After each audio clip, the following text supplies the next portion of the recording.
벌써 7월이에요. 6월 달에 원래 설교 말씀을 좀 하려고 준비했던 말씀이요. 이렇게 막 하다 보니까 어떻게 7월 1일이 되어서야 이제 말씀을 나눕니다. 6월에 호국 보훈의 달이라고 해서 꼭 우리가 해야 될, 놓치지 말아야 될 것 중에 하나가 나라를 위한 기도예요. 오늘 우리가 조금은 늦었지만 나라를 위해서 기도할 수 있는 시간이 되기를 소망합니다. 그러기 위해서 우리가 말씀을 나누는데요. 바로 오늘 말씀은 느헤미야라고 하는 인물, 그리고 이 느헤미야의 시작을 통해서 우리가 기도할 것들을 찾기를 원해요. 이 느헤미야는요, 사실 포로입니다. 그나마 바사라는 나라가 조금 나은 나라예요. 바벨론 때 잡혀갔던 이 사람들이 이제 바사 왕국에서 머물게 되는데 이들 중에 관원들이 되거나 높은 자리에 올라가는 사람들이 생겨나요. 그 중에 하나가 누구냐면 다니엘이에요. 그러니까 이렇게 이스라엘 민족이 조금씩 쓰임은 받는데 여전히 이들의 대우는 뭐예요? 포로예요. 전쟁 노예입니다. 그나마 바사 왕국의 고레스라고 하는 왕이 이제 고향으로 돌아가라라고 해서 70년 만에 이곳으로 돌아오게 된 거예요. 그런데 느헤미야는 아직 돌아가지 못한 자. 그런데 어느 날 느헤미야한테 소식 하나가 들어와요. 자기의 친척 동생인 하난이라고 하는 사람이 이 예루살렘을 갔다 왔다는 거예요. 자신들의 고향. 그곳에 갔다 왔다는 소식을 듣고 이 느헤미야 가슴이 벅차기 시작해요. 그래, 고향에 이제 포로가 됐던 사람들이 돌아가기 시작하고 이제 그곳이 어때졌는지 소식을 듣기를 원하는 거예요. 그런데 원래 남아있던 자들이나 포로가 되었다가 돌아간 자들이나 그들이 사는 것이 좋지 못하다라는 소식을 들어요. 왜요? 예전엔 예루살렘이 화려한 엄청나게 큰 도시였는데 이제는 어떤 상태예요? 돌 위에 돌 하나도 남지 않을 만큼 다 부서져 버렸어요. 그러다 보니까 짐승들에게 해를 당하기도 하고 이웃 나라들, 이웃 지방 사람들이 무시하는 거예요. 심지어 사마리아라고 하는 혼혈인들이 이 예루살렘을 깔보면서 무시했던 것이 그때 당시의 상황이었어요. 그 소식을 듣고 느헤미야가 울기 시작해요. 내 나라. 내가 그곳에 태어나진 않았지만 내 나라가 그렇게 어려움 중에 있구나라는 소식을 듣고 기도하기 시작한 게 바로 오늘 우리가 읽은 내용입니다. 하나님은 느헤미야의 기도에 응답하셨을까요? 하셨을까요? 하셨으니까 얘기하는 거예요. 하나님은 오늘 11절 마지막에 뭐라고 말씀하셔요?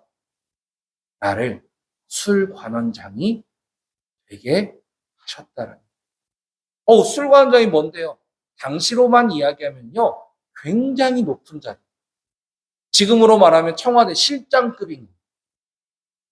그러니까 굉장히 높은 자리에 올라가게 되었다라고 오늘 말씀은 우리에게 주고 계십니다.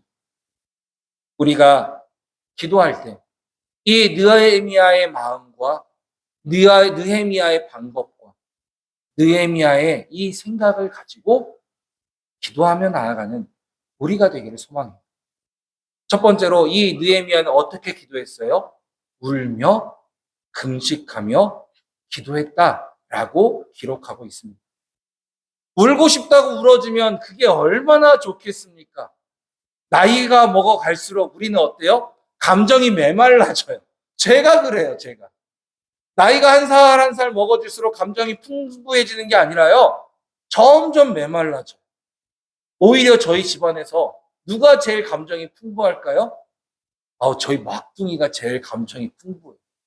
엄마 아빠가 말 한마디 실수했다고 막 울고 이러는데요. 그 감정이 너무나 저는 좋아요. 그런데 우리가 울고 싶다고 울어주면 좋겠지만 우리가 울 수 있는 방법이 있어요. 그게 바로 뭘까요? 우리의 마음이 감동될 때. 사실 저는요, 이 감정이요, 굉장히 울보의 감정을 가지고 있어요. 그래서 저희 아내가 저한테 한때 뭐라고 했냐면 우리 집에서 제일 울보는 누구일까요? 저라고 했어요. 왜냐면 전 드라마 보다가 울기도 하고 어떤 다큐멘터리 보다가 울기도 하고 심지어요, 전 뉴스 보다가도 울어요. 왜냐하면 좋지 못한 상황들. 제가 생각할 때 가슴 아픈 일들이 나오면 저도 모르게 감정이입이 돼서 우는 거예요. 그런데 우리가 어디에서 울어야 할까요? 오늘 본문은 나라를 위해서 우는 자가 되라고 말씀하고 계셔요. 느헤미야는 자신의 고향 예루살렘에 대한 소식을 들었을 때에 울었어요. 그리고 금식하기 시작합니다. 우리는 나라의 소식을 들을 때 울고 계십니까? 사실 우리나라가요, 요즘은 잘 나갑니다. 경제적으로 코스피가 몇을 찍고 이런 얘기가 막 오가고 있어요. 그런데 정말로 우리가 나라를 위해서 울어야 된다면 뭘 보고 울어야 될까요?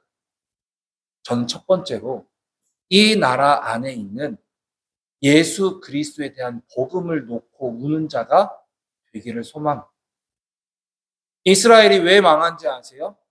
하나님이 축복하셔서요. 아니, 하나님이 축복했는데 왜 망합니까? 이들이 점점 누구를 잃어가요? 축복받고 이 축복에 너무 둘러싸여 있다 보니까 하나님을 잃어가는 거예요. 이 축복을 주신 하나님을 잃어가기 시작하니까 결국 범죄하여 하나님을 모른다 하게 된 거예요. 우리가 왜 나라를 위해 울어야 되는지 아세요? 축복받고 있기 때문에. 지금이 가장 예수 그리스도를 잊어가기 좋은 때이기 때문에 그렇습니다. 실제로 우리나라 안에 기독교 인구가 얼마나 줄어들었는지 아세요? 조사한 거 예전에 기록에 보면요. 2010년부터 조사했던 것과 2020년에 조사했었던 저희 통합 측 교단의 성도 숫자가요. 100만 명이 줄었어요. 한때 300만을 향해 나아가자라고 외쳤던 우리 통합 측 교단, 교회 성도 수가요. 지금은 불과 200만이 안 돼요. 실제로 이 중에서 중복 체크되어 있는 것까지 합치면요. 어떤 학자들에 의하면 150만도 안 될 거다라고 이야기합니다.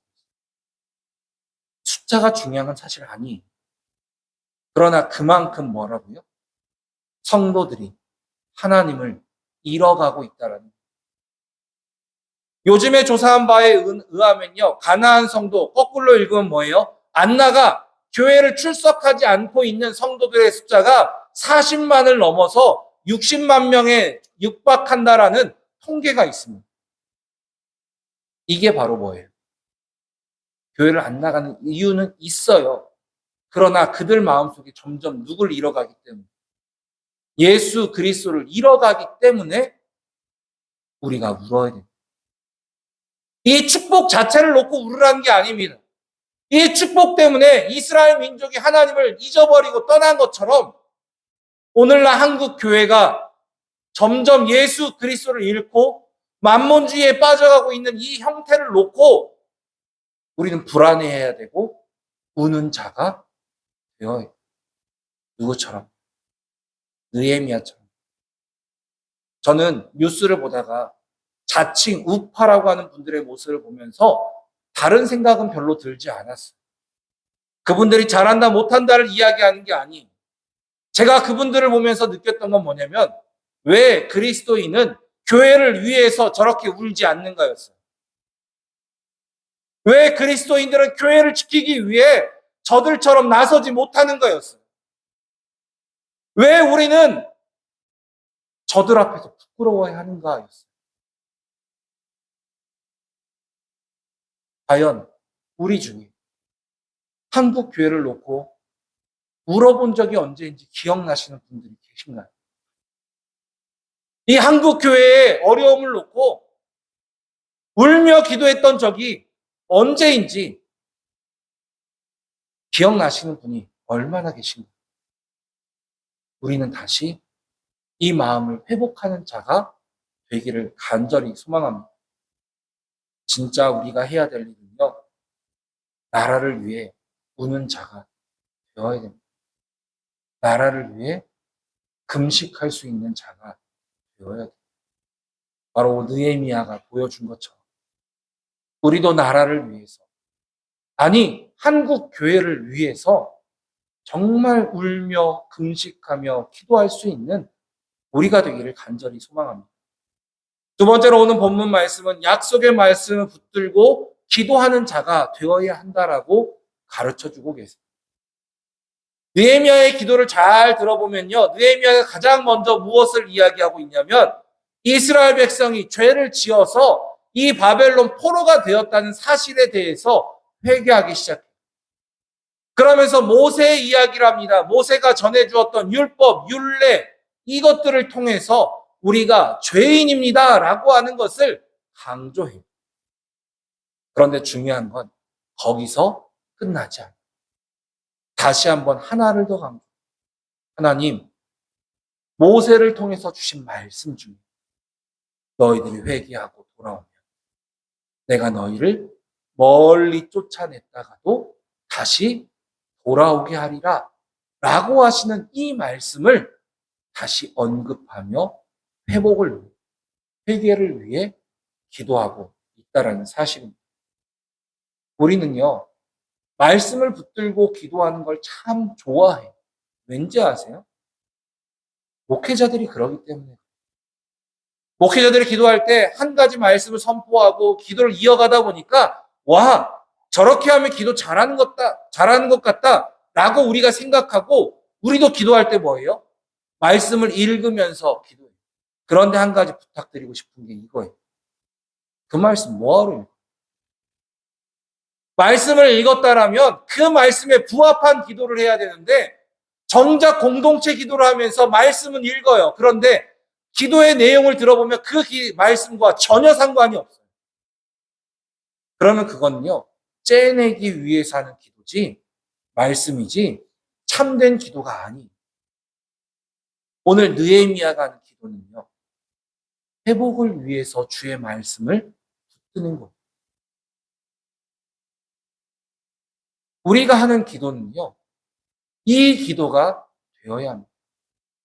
흔히 말씀엔 짝이 있다라는 표현들을 많이, 이 말씀은 이 말씀과 짝이고 이 말씀은 이 말씀과 짝이고, 그분들이 아무리 주장해도 저는 인정하지 않아요. 왠지 아세요? 그거 아무 상관없거든요. 그거 몰라도 구원받는데 신앙생활하는데 아무런 문제 없습니다. 오히려 잘못 배웠다가 이단에 빠져요. 오히려. 하나님의 짝의 말씀은 다른 데 있지 않습니다. 오늘 느헤미야 말씀에 있어요.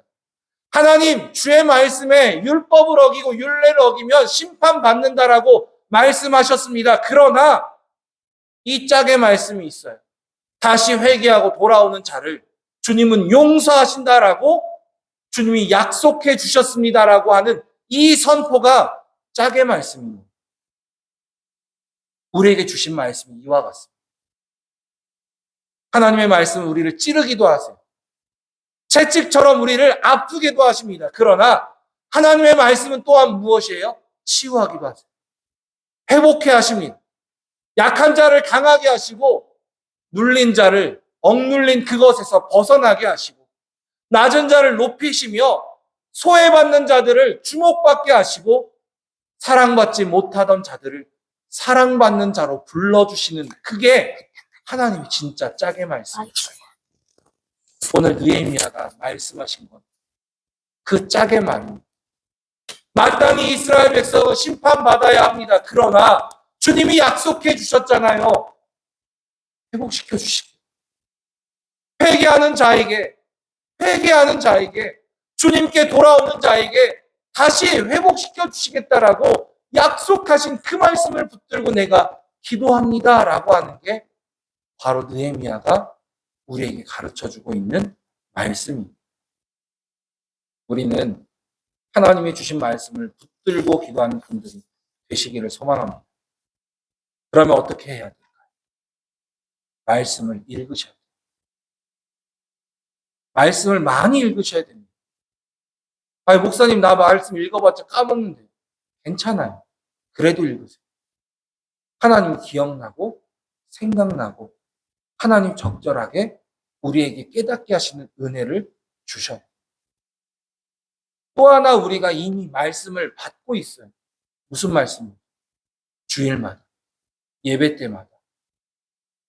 그러면 그 말씀은요, 평생을 지키는 말씀이 되면 좋습니다. 그러나 최소한 어떻게 해요? 한 주간 내가 이 말씀을 붙드는 거예요. 한 주간 내가 이 말씀으로 살겠습니다. 각오하는 거예요.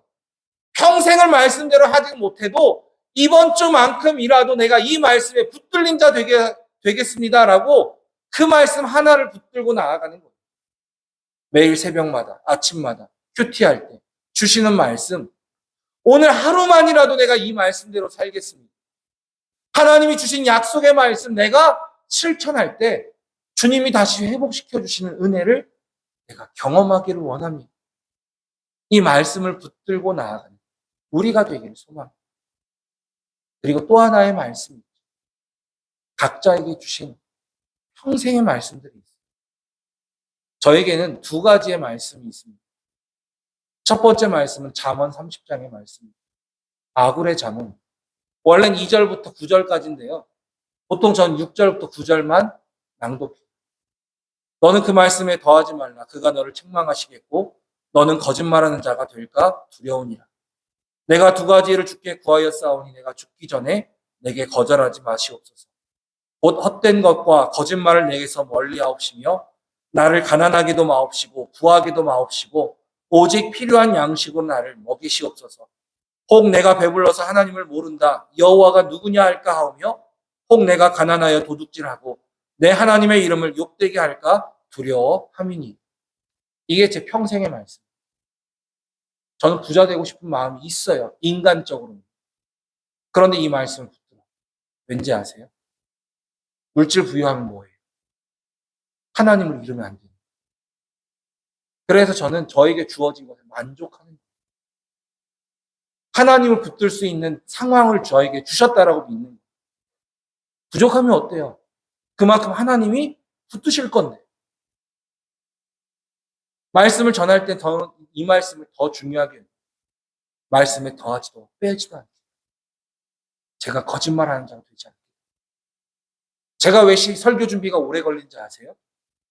그냥 하고 싶은 말 하면요. 설교 준비 금방 합니다. 말씀 한 10번 읽고요. 그냥 주신 감동대로 써내려가면 설교 준비 금방 끝나요. 그런데 그 말씀 주석서를 보면서 재확인해야 돼요. 똑같은 본문 말씀 가지고 설교했던 다른 목사님 말씀 들으면서 재확인해야 돼요. 왜요? 제가 거짓말하는 자가 되지 않기 위해서. 두 번째 저에게 주시는 말씀은 사도행전 16장의 말씀입니다. 환상의 말씀입니다. 6절부터 10절까지 말씀입니다. 성령이 아시아에서 말씀을 전하지 못하게 하시거늘 그들이 부르기아와 갈라디아 땅으로 다녀가 무시아 앞에 이르러 비두니아로 가고자 했으되 예수의 영이 허락하지 아니하시는지라. 무시아를 지나 드로아로 내려갔는데 밤에 환상이 바울에게 보이니 마게도냐 사람 하나가 서서 그에게 청하여 이르되 마게도냐로 건너와서 우리를 도우라 하거늘 바울이 그 환상을 보았을 때 우리가 곧 마게도냐로 떠나기를 힘쓰니 이는 하나님이 저 사람들에게 복음을 전하라고 우리를 부르신 줄로 인정함이로라. 이게 저에게 주어진 말씀입니다. 오직 하나님의 뜻이, 오직 복음을 위해서만 나아가고자 작정하고 있는 말씀입니다.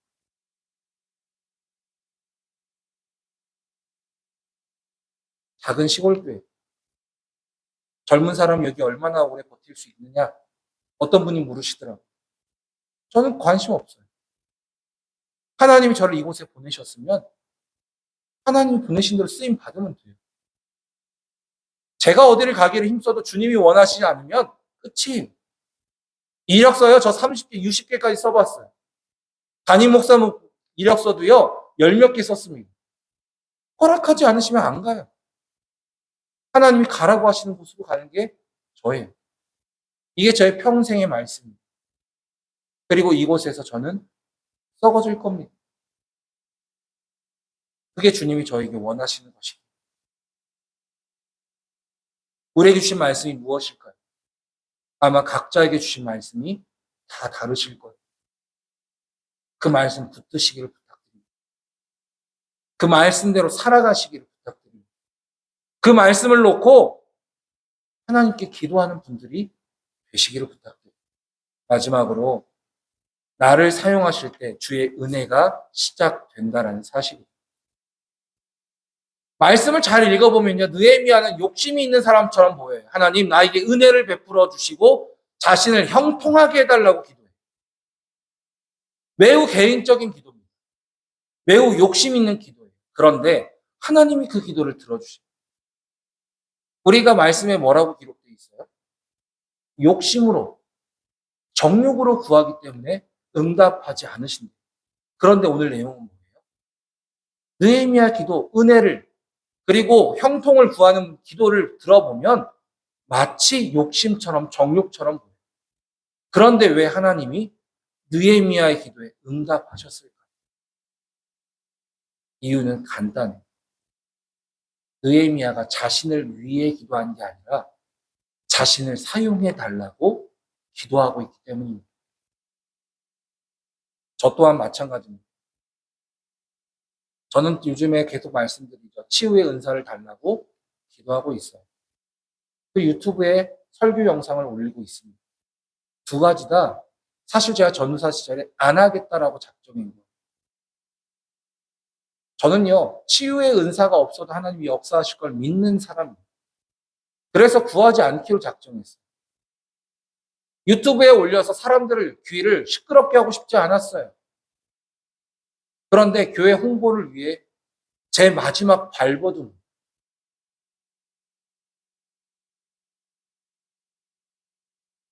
제가 유명해지고 싶어서, 제가 누군가로부터 칭찬받고 싶어서? 아니요. 조금도요. 그런데 복음을 위해서, 교회를 위해서 간구하는 거예요. 하나님, 나에게 은사를 주십시오.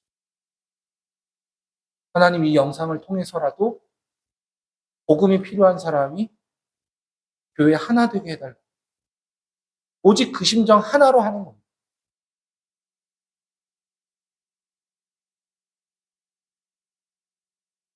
우리가 과연 우리에게 축복을 달라고 하는 이유가 뭡니까? 우리가 부유해지기를, 우리가 건강해지기를, 우리가 뭔가 잘 되기를 기도하는 이유가 뭐예요? 나를 위해서인가요? 아니면 느헤미야처럼 주님의 나라를 위해 헌신하기 위해서입니다.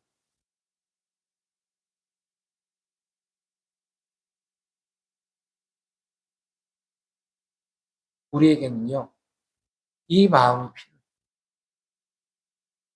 느헤미야의 마음이 우리에게 필요합니다. 우리 교회를 위해 울며 기도해 주셨으면 좋겠어요. 그냥 부흥을 위해서가 아닙니다. 부흥해서 뭐 할 건데요? 사람들 많다고 뭐 자랑하려고 교회가 커지나요? 아니요. 주님이 쓰시고자 할 때 쓰임 받기 위해서 교회가 커져야 되는 것 뿐이에요. 저는 대형 교회를 꿈꾸는 게 아닙니다. 주님이 쓰시고자 할 때 마음껏 쓰임 받을 수 있는 교회가 되기 위해 기도하는 것 뿐이에요. 제가 다른 교회 소식을 들었을 때 얼마나 심장이 뛰었는지 아세요? 김제에 있는 모 교회에서 코로나 때 선교사님 한 분을 다시 병든 그분을 치유하기 위해서 그분을 불러드리려고 전세기를 보냈어요. 1억 5천 들었답니다. 그게 사실인지 아닌지 저는 몰라요. 소식만 들은 거니까. 근데 그 이야기를 들으면서 심장이 뛰더라고요. 하나님, 우리 교회도 그런 교회 되게 해달라고. 우리 교회도 선교사님 한 분을 위해서 그 급박한 상황에서 1억 5천을 아까워하지 않는 교회 되게 해달라고.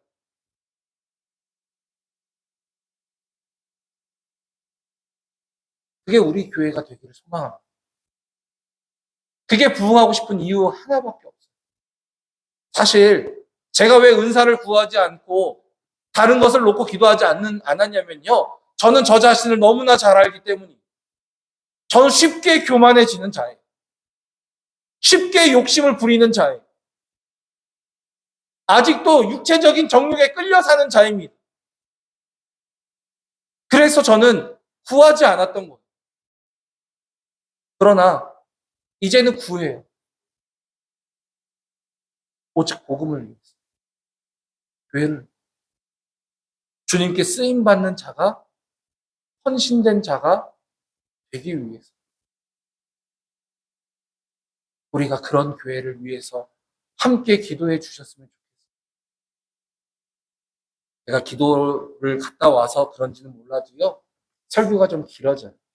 마지막 한 가지만 이야기하고 기도하고자 합니다. 어떤 목사님이 그런 이야기를 하시더라고요. 교회가 예전에 일할 수 있을 때 일해놓지 않아서 참 힘들다라는 이야기를 하시더라고요. 그 말에 저도 동의를 했어요. 정말 힘이 있을 때 그 교회가 그 일을 해놨습니다. 정말 그 재정이 되었을 때 미래를 위해 준비해놨으면 얼마나 좋았겠어요. 그런데 차마 말하지 못했던 한마디가 있어요. 나중으로 가면요. 지금 또 그 이야기 나와요. 지금 하지 못했던. 아직 우리는요. 기도할 수 있는 때입니다. 우리 교회요. 기도할 수 있는 교회. 아직 늦지 않았어요. 지금도 미래를 준비할 수 있는 교회입니다. 우리 교회가 그럴 수 있을 때 지금부터 무릎 꿇고 주님의 도우심을 구하며 나아가는 우리가 되기를 소망합니다. 물질적으로, 육체적으로, 인원적으로 안 돼요. 이미 저희 교회요. 다른 교회에서 바라봤을 때는 이미 끝난 교회처럼 보일 수 있어요. 아니요. 저는 그렇게 생각하지 않아요. 우리가 무릎 꿇고 주님이 도우시면 됩니다. 됩니다. 우리가 기도할 수 있을 때 다시 기도하며 나아가는 우리가 되기를 간절히 소망합니다.